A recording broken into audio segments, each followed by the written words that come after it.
Live.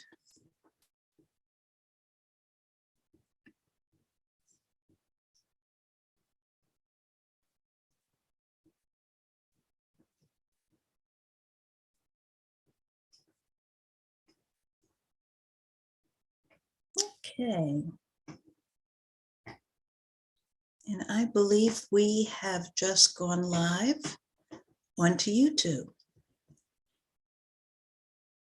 So I will ask Sonali Deliwala to introduce you, please.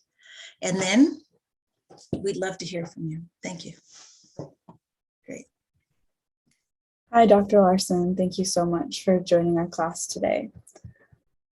Dr. Kate Larson is an American historian and critically acclaimed biographer. Her major works include Rosemary, The Hidden Kennedy Daughter, The Assassin's Accomplice, Mary Surratt and the Plot to Kill Abraham Lincoln, Bound for the Promised Land, Harriet Tubman, Portrait of an American Hero, and most recently, Walk with Me, a biography of Fannie Lou Hamer. Dr. Larson has consulted on numerous projects and renowned institutions, including Maryland's Harriet Tubman Underground Railroad State and National Historical Park, the Harriet Tubman Underground Railroad Byway and All-American Road, and the Harriet Tubman Home in Auburn, New York. Dr. Larson's expertise and background in U.S. women's and African American history is frequently sought by national and international television platforms, and she has appeared on BBC, PBS, and C-SPAN. Dr. Larson earned her bachelor's and master's degrees at Simmons University and an MBA from Northeastern. She then completed her PhD at the University of New Hampshire in American history. Dr. Larson's writing has drawn rave reviews and established her as a New York Times and Wall Street Journal best-selling author. Her most recent book, chronicling the life of Fannie Lou Hamer, has been described by the New York Times as a gripping and skillfully researched political biography that embeds Hamer's personal history within a compelling account of the post-World War II civil rights movement. Dr. Larson's extraordinary work on legendary feminist and abolitionist Harriet Tubman is highly relevant for the work we hope to accomplish in this class. The Seattle Times commented that Larson captures Tubman's determination and seeming imperviousness to pain and suffering, coupled with an extraordinary selflessness and caring for others. Her book exposes readers to the Tubman that America doesn't know. Dr. Larson's talk with us today will draw a direct line from Tubman through Fannie Lou Hamer and the Voting Rights Act to our time. Thank you so much. Thank you so much for that fabulous introduction. Well, it's great to be here, and I'm really excited to talk about Tubman and her legacy and that thread through to Fannie Lou Hamer and the Voting Rights Act and where we are today. So Tubman, we're celebrating Tubman's 200th birthday this year. We have a midwife payment record for the end of March and the beginning of the end of February, the beginning of March in 1822. So it's incredible that 200 years later, we are celebrating her life still and talking about her and learning new things about her and marveling at the incredible work that she did during her lifetime with so few resources. And she inspired a lot of people and continues to do so. So let me just set up, I think the thread through that's really important that we should keep in mind is that leaders appear sometimes out of nowhere, and they are in our communities today, and we may not recognize them as leaders, but they're there. Just like Tubman was a leader before she came onto the national scene, Fannie Lou Hamer was in her community in Mississippi in the 1960s, and then she catapulted to the national stage. But these were women, and there were women like them, who were not well known, and they certainly did not come from privileged backgrounds where they had they could access great educations in formal school settings. They did not have elite connections with people. They didn't have financial resources, and yet they were able to rise up and really change their worlds. And their legacies live on long after they've passed. So with Tubman, it's important to think about where she was born. And as we all know, she was born enslaved, and she had certainly no advantages, no resources. She was separated from her family often. The family struggled to maintain connections and be with each other. Her parents, Ben and Rit, struggled to educate her in the ways that they could on those landscapes on the eastern shore of Maryland. The communities in where she was raised and sent away and hired to other white enslavers, the Black communities in those regions also tried to protect her and nurture her and educate her. It was a community effort. And so she grows up in that environment, and she learns incredible literacies without knowing how to read or write a written text. But she can read, she's brilliant. She can read the constellations in the night sky. She can read weather patterns and cloud patterns. She can read the water and the marshes and the fields and the forests. She can read people, which is really important. It helped her survive to be able to read, that white overseer in the field that wanted her to work harder. She needed to be prepared to protect herself. And she had many gifts, and she was disabled. She suffered a tremendous head injury as a teenager, brain trauma, and she ended up with seizures the rest of her life as a result of that. But she also had tremendous faith rooted in a powerful sense of a spiritual being that was guiding her and protecting her, her God. And that faith comforted her during her seizures, during the darkest days while she was enslaved. And that fortified her to survive. So when she decided to escape and was able to escape, she relied on all those resources, that education, that faith to support her, to make that decision that she could do it alone. She tried to leave with her brothers. They became frightened and tried to bring her back. But she decided she would strike out on her own, and she did, and she was successful. And she spent 10 years going back and forth from Philadelphia to Maryland to rescue her loved ones, her family and friends. And in the Civil War, she took her battle against slavery onto the battlefield in the South and worked for the United States Army as a spy and a scout and a soldier, a nurse. She did anything she could to advance the cause of ending slavery. And she was acknowledged at the time for being an incredible intelligence officer. And Union Army generals and other officers admired her greatly, and they wrote about her. And here is a 5-foot-tall, petite woman who had no power, really. She had no formal literate skills. And yet she was a brilliant strategist and a brilliant woman who was admired widely.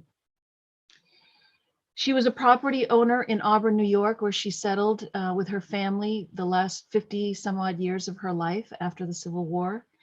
And she, of course, continued her work as a humanitarian and fighting for civil rights.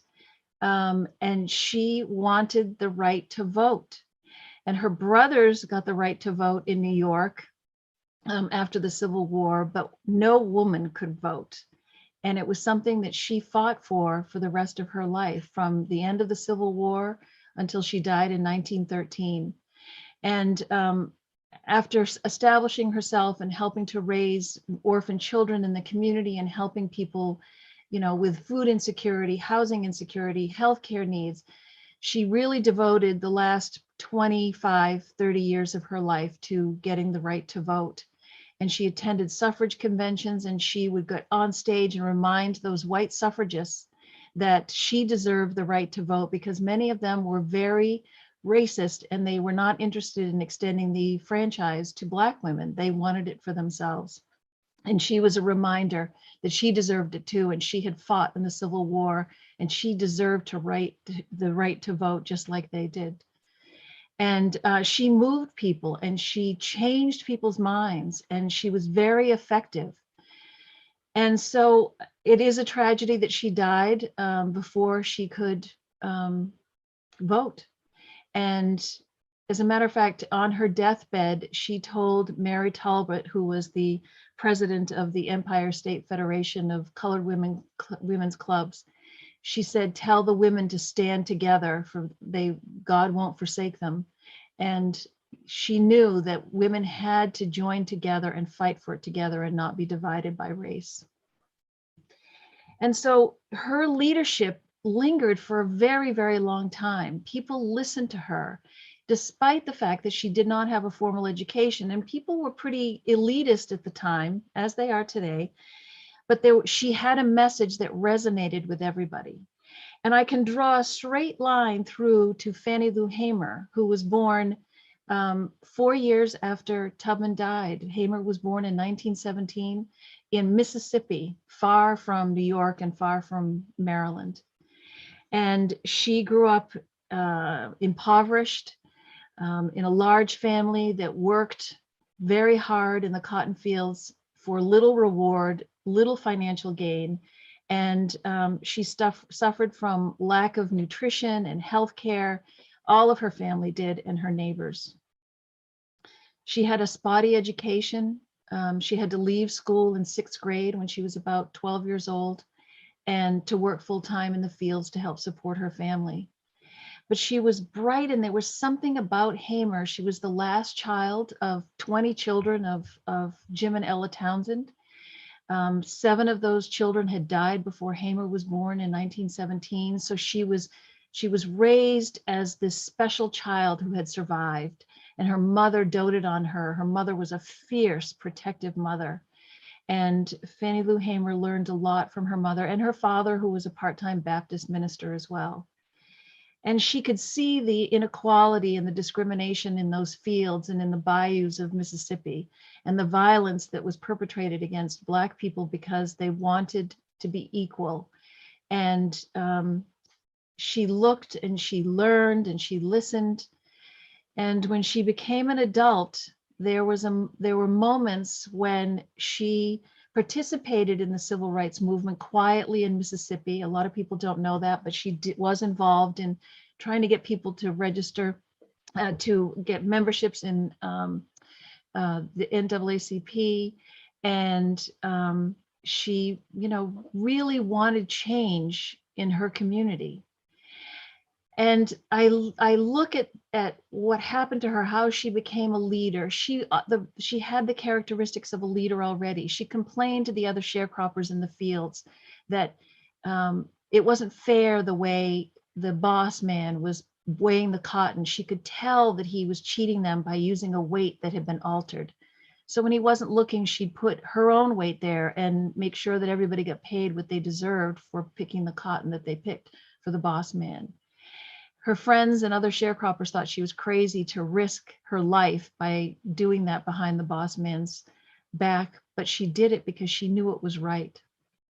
In Mississippi, half the population was Black, but only about 5% of eligible Black voters could vote in the 1950s and moving into the 1960s. And Hamer wasn't sure what to do about it. And I look at her like I look at Tubman. There were pivotal moments in their lives that shifted them, that they came to a crossroads. Let me put it that way. They came to a crossroads where they had to make a decision. They would either retreat and hide or continue with a life that was making them very unhappy, or they would take the other path, a riskier path, but a path that they would propel them forward. With Harriet Tubman, it was the threat of being sold away from her loved ones. And she said, it's liberty or death. I'm just going to go for it. And she did. It was a crossroads for her. For Hamer, I see her as having 2 crossroads. One was in 1961, she went to a white doctor in the town of Ruleville, Mississippi, where she lived. And she had fibroid tumors that were causing infertility. And he apparently had promised that he could take care of that for her. But what he did, in fact, was sterilize her. And he did not tell her. She found out from the cook on the plantation that she picked cotton on. The cook overheard the plantation owner's wife talking to someone saying that the doctor had sterilized Hamer. And that sent her into a deep depression and filled with anger. And she couldn't believe what had happened to her, that he had robbed her of her fertility. And so she turned to her faith. She was another very faithful person. She had a strong woman of faith. And she pulled herself out of that depression and determined that she was going to make a difference, that things weren't going to be the same anymore. And she basically said, you know, they've been trying to kill me my whole life. You know, I'm going to start fighting for what is right. In 1962, the Student Nonviolent Coordinating Committee, a civil rights organization, arrived in Ruleville, and they had a meeting and they encouraged people to volunteer to try to register to vote. And those registration processes in Mississippi were onerous. They were literacy tests they had to pass. It was ridiculous. And the clerk in the court could decide whether to pass them or not. It was just onerous. And so Hamer was so impressed with these young student activists, all in their early 20s, who had come there from other places away from Mississippi and promised to help them and support them in whatever they wanted to do, whatever Hamer wanted to do and her neighbors wanted to do. And they wanted to vote because they knew that would give them some power. So Hamer tried to register to vote. She failed the test. And when she arrived home that night, her landlord evicted her. He told her that they weren't ready for that in Mississippi, meaning they were not ready for Black people to vote in Mississippi. She started working for SNCC and they trained her how to be a community activist. She had that instinct though. She had already been in those fields. She had listened to people. She knew what the problems were and she knew what some of the solutions could be. She just didn't know how to do it and she needed support, and SNCC gave her that support. In 1963, I look at another turning point in her life that really launched her into a different level of leadership. She was coming back from North Carolina in June of 1963 after taking citizenship training classes and classes in nonviolent protest techniques with several colleagues, SNCC colleagues. And they stopped in Winona, Mississippi to use the restrooms and to order some food. And they were arrested for trying to integrate the restaurant, which should have been integrated by law, but in Mississippi, they weren't going to do that. And when the group was brought to the jail, they were brutally beaten. Hamer was sexually assaulted. She almost died. And when she was released 4 days later, she was determined that she was going to fight even harder, that they had almost killed her and they hadn't, and all she had left really was her faith and her determination to change the world and change her world. She wasn't going to take it anymore. And that launched her. She took on risks and she stood up on stages and she told her story and she sang songs that made people feel empowered. And they did. They were inspired by her when she spoke at these rallies and these meetings. You can all go online and you can find them on the web at the Smithsonian website, the Library of Congress, and there's YouTube videos of her. Listen to her, and she is inspiring. She knew that she had had enough, and so had other Mississippians, and it was time for a change.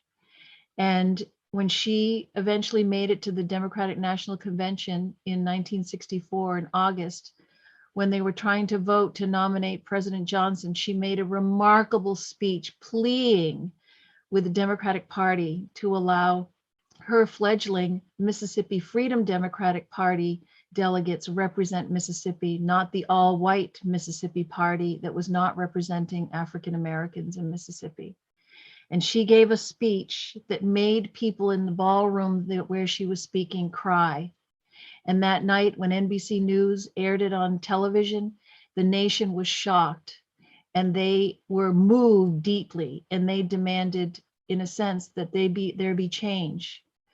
Hamer had done that. She had stood up to the power structure. She stood up to President Johnson.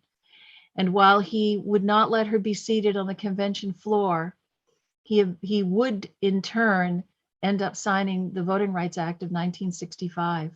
And that's a major, major accomplishment that she played a role in making happen. In 1968, she was seated on the convention floor in Chicago, and she received a standing ovation for the work that she had done to help integrate the state delegations and to demand more representation for women as well. And so, you know, it's a tragedy that she died so young. In 1977, she died from health complications from her beating and also from breast cancer. She was only 59 years old. I just think of how much more work she would have done if she had lived longer. But her legacy lives on because people have not forgotten her and the work that she did for voting rights. And here she is, another leader who came out of nowhere with few resources, but a passion to make a change in the world. And it's that leadership style, not the elites who are trained in the elite universities in the country and institutes, but she was of her community. She came out of that community, her own experiences that spoke to millions and millions of people, and she made a difference. So when I talk about these two women, it's important for us, I think, in looking at lessons from their lives, that they receive support. Harriet Tubman received it from abolitionists and other people in the Black community that helped raise her and protect her and teach her.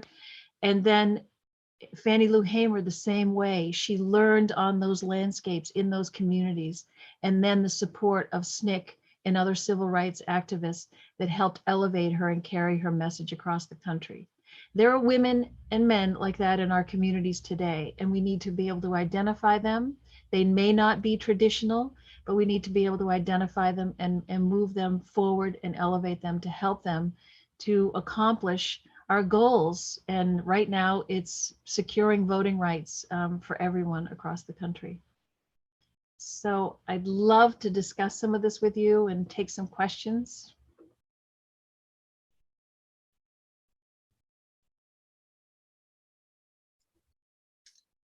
Well, thank you so much for that. Thank you for that. I love hearing that, making that line. And I will tell you, while students are, bringing back their, turning their cameras back on and getting ready to ask their questions, I will tell you that this month, our class is acting to help a group here in Philadelphia called the PA Youth Vote, which has had a 2-year campaign. I think I've emailed you about this 2-year campaign to get the school district of Philadelphia to allow 18-year-olds to register in schools. We feel as if it's a kind of a sleeper revolutionary thing. We know that it was not until the 26th Amendment that 18-year-olds were allowed to vote, but we haven't brought on that group in a big way. And at least here in our city, if we were to do that, along with all of the college, voting groups, that would change a great deal. Would you talk a little bit?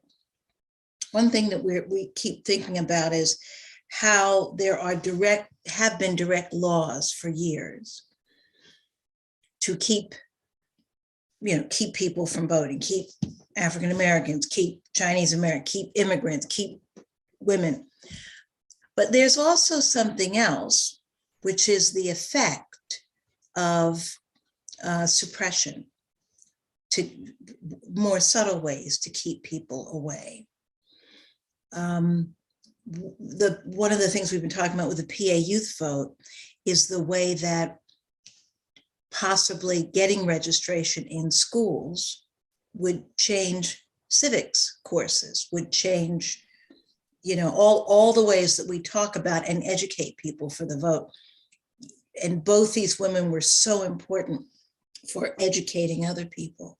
Would you talk just a little bit about how suppression happens and how we fight that kind of, and how also these women fight that insidious kind of a voter limitation?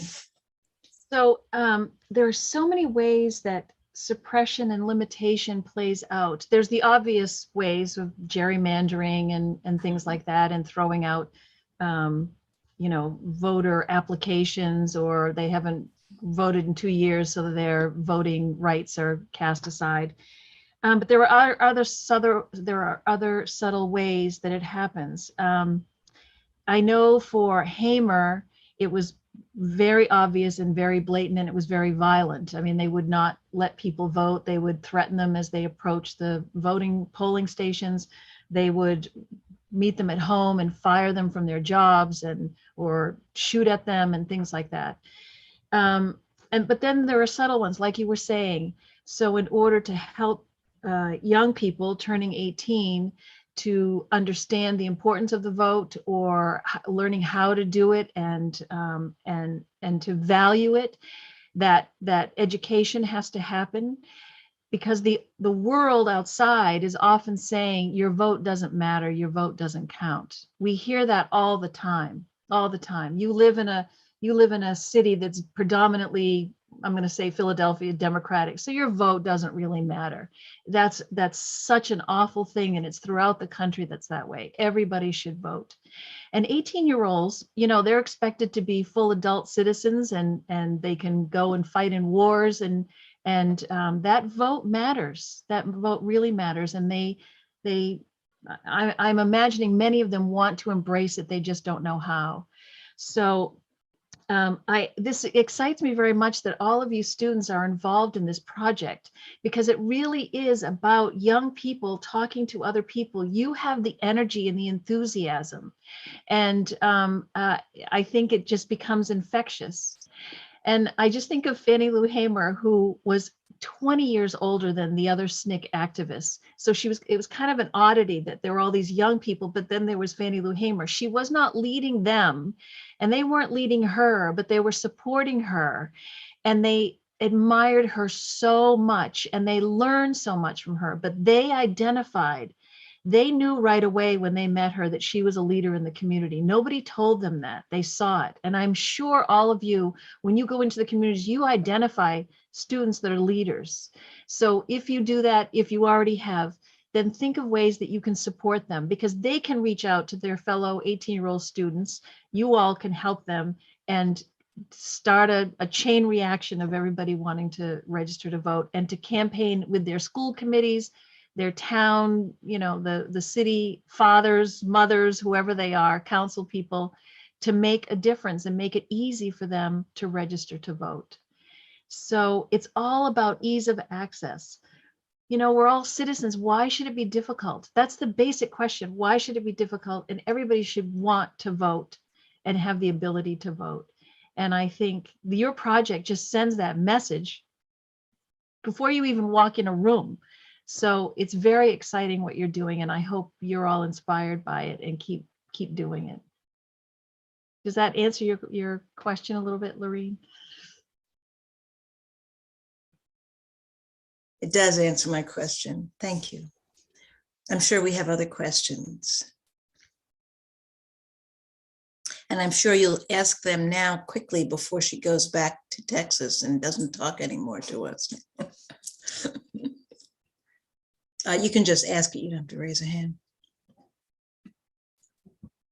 How do you see their work that was done by Hamer and Tubman relevant to today? Do you see it still permeate the political climate today? I do.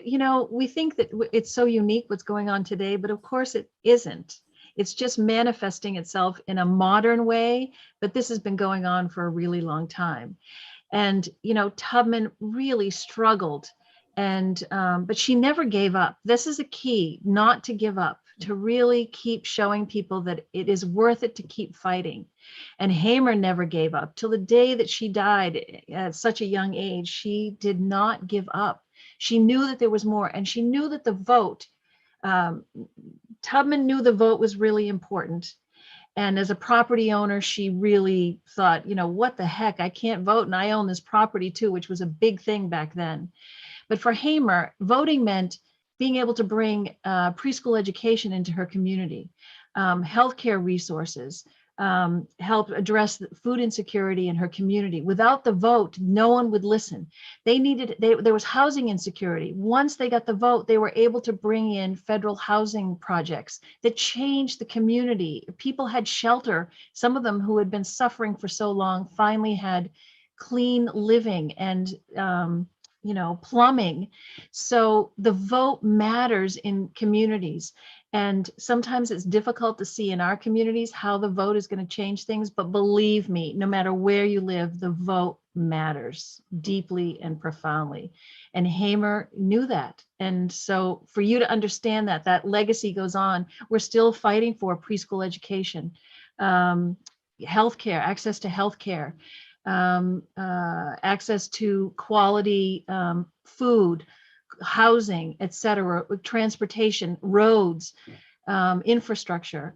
These are things where our vote really matters, and their legacy just sings on in those issues we're still fighting for today. Thank you. Welcome. I wanted to ask you a quick question on what you think what your perspective on it might be. So I'm Canadian, and my hometown is St. Catharines, where Harriet settled for about 10 years before leaving to join the Union Army. But when everything was over, she still chose to bring her family back to the US, go back to the US, even though in Canada they had voting rights. They were able to take white people to court. Other than the weather, what do you think it was that drew her back to the US and away from that protection? So Tubman viewed herself as an American through and through, and that was part of her decision. She also, during the 10 years that she was going back and forth to Canada, she had made incredibly important relationships with Black and white abolitionists whom she loved, and they loved her. And they were deep and profound friendships and partnerships. And she didn't want to give those up. And being in Canada was that much farther away from all those people that she cared about and who cared for her and supported her passions to make a difference in the world. It really inspired other Americans. It's stunning when I did the research and I read the letters that some of these abolitionists, some of the most powerful people in the country, and they wrote about her, and they are just overwhelmed by her personality. And she was saying to them, basically, you can do more. You've got the white privilege, you've got the money, you can do more, you can be better, you can make a difference in the world. I can only do so much, you need to do more. And they felt that. They were like, well, gee, damn, I guess I better do more. She was very demanding, very demanding. And they wanted to do it for her and for everybody else. She had such good messaging, really good messaging. And Hamer was the same way. People used to say, just leave Mississippi. It's just the worst state in the nation. Don't stay, Fannie Lou Hamer. Bring your family somewhere else. And she was like, no, she loved Mississippi, her extended family, her friends, that landscape. She wanted to stay and make a difference there. So I think both women were in the same position. Now, Tubman could have gone back to Maryland, but she just couldn't bring herself to do that. No, had to be New York. That was, far enough away.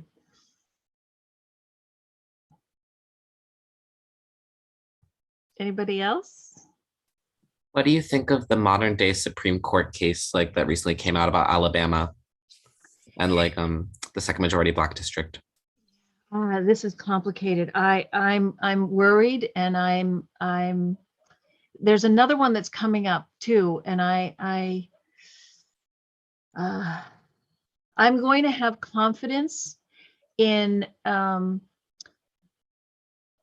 progressive activists that are going to find ways to make the laws work for everybody, not for those that want to segregate and isolate, and because that's what they're doing. And I look at the way Southerners had done that during the Jim Crow era, right through the 1960s when it began to fall apart. And it did fall apart. And there are some really smart lawyers out there. So I have confidence that they are going to find a way to overcome these obstacles. I have to have that faith, and I will keep fighting for it. I'd be interested in seeing and hearing the Fannie Lou Hamer speech that she made. Is that on YouTube? Is that available? It is available, and I would recommend, there are many versions, many clips of it on YouTube, but I would go to the YouTube for the American Experience, the PBS series from a long time ago. And she is featured in one of those American Experience clips because they have the longest clips of the room and the people in the room. And when she's talking, you can see their faces and you get a sense of what's going on there. And they have a couple of scholars that interject, but it is really the best, I think, kind of editing of her speech. Unfortunately, a couple of years ago, NBC sold its archive to, I want to say Getty or Bettman or some archive. And Right. now it's so expensive to just view that 9-minute speech. So you can't really get an access to the whole thing.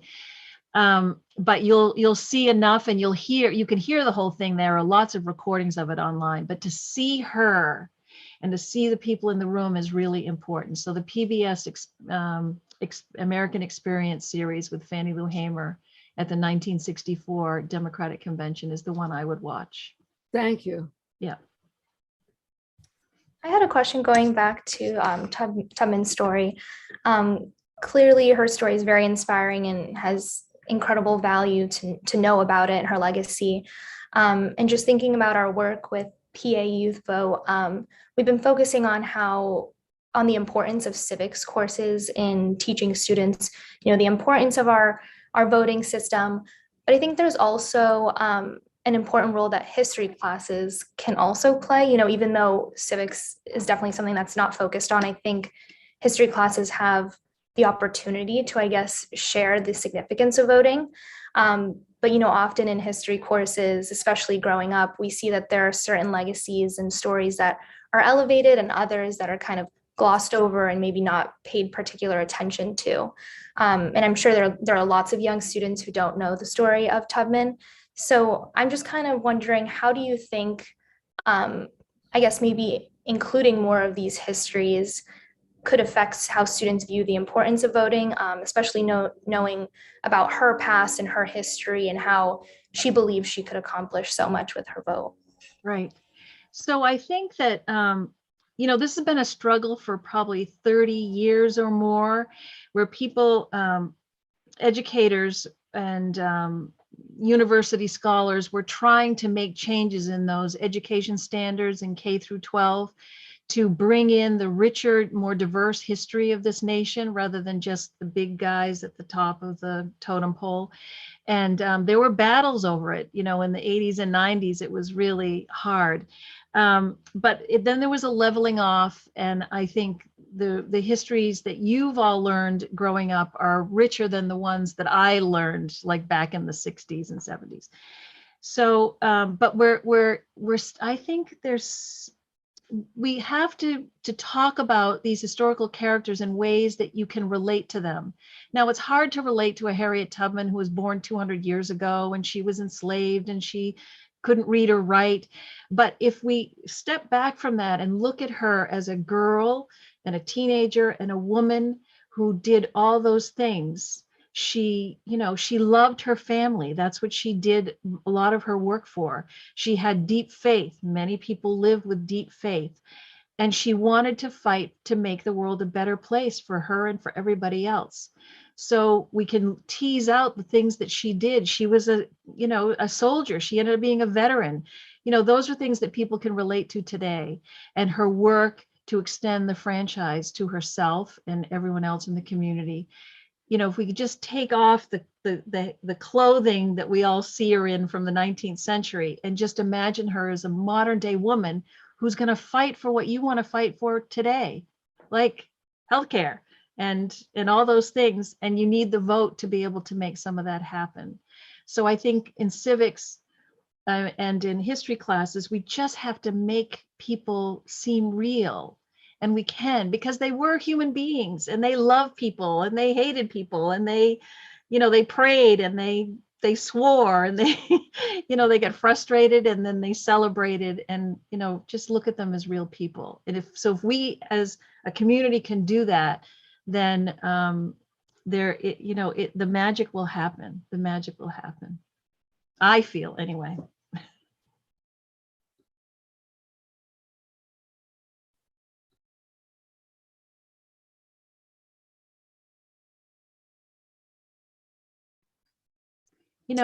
I don't know if you all have seen, Ms. Magazine has a special issue that has come out this month online, and the hard copy will end up on newsstands in March, and it's dedicated to Harriet Tubman. I don't know if any of you have seen that, but go to their Ms. Magazine website, and they commissioned artwork and poetry. There are interactives on it. You can write a haiku poem and post it there. They have a counter that determines how much pay she should have been paid all this time. And it's a very interesting website. And then there are, I don't know, maybe a dozen and a half essays written by scholars from different backgrounds writing about Tubman. And there's an astronomer that's talked about Harriet Tubman as an astronomer because she could read that night sky. So she didn't go to university to learn the constellations and how to navigate, but she had that skill. And there are so many other essays that talk about her in terms of being a feminist, et cetera. So it's making her more contemporary. So I encourage you all to go and read those essays as they are posted over the next 3 weeks or so. I think it's 2 or 3 a week will be posted. And you'll see different ways of interpreting and talking about Tubman. There's a professor who has written about Tubman and her disability because she had the head injury and had seizures. So to look at Tubman as a disabled woman who accomplished all these things, we need to change the language that we use to talk about her and imagine her life, even if she were a contemporary woman navigating a world where she's having seizures without notice. So I encourage you all to look at that. There's a composer who's written an opera about Tubman that's interviewed. There are just many different essays. So maybe that'll help us think about new ways to talk about Harriet Tubman and make her relevant for today. Thank you for that. That's a great resource that I did not know about, and will make, one of the students has already put it into the chat, and we will definitely make it part of our thinking as we go to this event that we're doing here, the Philadelphia event, the Toast to Tubman. These are more brilliant ways to begin. It's like sort of forensic equity, I think of it as. I love that. That's beautiful. Yeah. Looking back and saying, oh, in what ways was she brilliant that we didn't understand because Americans were assuming that she was less than. And she was illiterate, but Yes. She was literate. We've got to change the meaning of illiteracy, Right. because she was literate. Yeah. So, Before we let you go, will you tell us, once again, we've read it in the chapter, but just to hear your storytelling is so compelling. Will you tell us the story of her going to speak? I think it was, was it DC or Boston, where she had to sleep on the in the station? It was to Rochester, New York. She was going to meet in Rochester. I think that was 1896. And Susan B. Anthony was there, and these other women's rights advocates were there. And Tubman wanted to go. And, she rarely asked for help. It embarrassed her sometimes. And so she didn't have the money to stay when she got to Rochester on the train. And so she slept in the train station. And Susan B. Anthony was crushed, because if she had known, she would have picked her up and brought her to her home. But Tubman just stayed in the train station instead. And she made an important speech that day, and the respect that they accorded her, because she was an elder, but she had been through so much and fought so hard, fought in ways none of those white women had. So she was, the people just were drawn to her. There was something about her. And another scholar, Janelle Hobson from SUNY Albany, said to me the other day, for a lot of people, Tubman is a feeling. And I think that's sort of true. Tubman is evocative of that. She is a feeling. And she's a real woman who made that happen for all of us, even today. There's something about Harriet Tubman. There really is. Anyway, my little speech about her. I love that speech. And several people have asked, where can we find the text of some of her speeches, the suffrage speeches? And I was thinking about that when you were talking about Hamer's speeches and seeing the video of it. How much text do we have? So there are newspaper reports that list her speeches, and a professor emeritus at UMass Boston, Jean Humez, Humez, wrote a book about Tubman too, back in when my book came out, and it's called Harriet Tubman, The Life and Life Stories. And she has she's transcribed many of the speeches and sayings and interviews that Tubman gave. So you might be able to access that.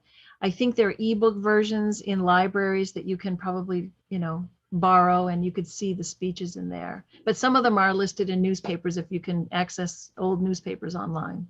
She didn't write them, obviously, did she? No, she just was spontaneous. These are reports of her speeches. Yes. They pick up specific phrases and things like that. They would, yes. And some of those, so by the time she was giving speeches, the Pittman shorthand, is that what it was called? Right. Yeah, that was very common. So reporters could, take everything down and then publish it in the newspaper. Good for Pittman. Good. Yeah. And Hamer was the same way. She tried to write speeches, but it frustrated her, and so she stopped doing it, and she just was spontaneous. And that's probably why audiences loved her so much. She just was so authentic and emotional there on stage, and people could feel it. Another feeling. Here we go, feeling. I'm going to ask if any other students have questions before we let you go. Thank you so much. Thank you for having me. Thank you. This has been fun. Great. And I'm so impressed with your work, and I'm excited for your celebration, toast to Tubman and the statue and everything. It's really going to be great. We are looking forward to it. Thank you so much. And you have started this is the best toast, right? This is the beginning. Cheers to Tubman. Cheers to Tubman. Great. Thank you, everybody. Thank you, dear. Bye. Good luck. Thank you.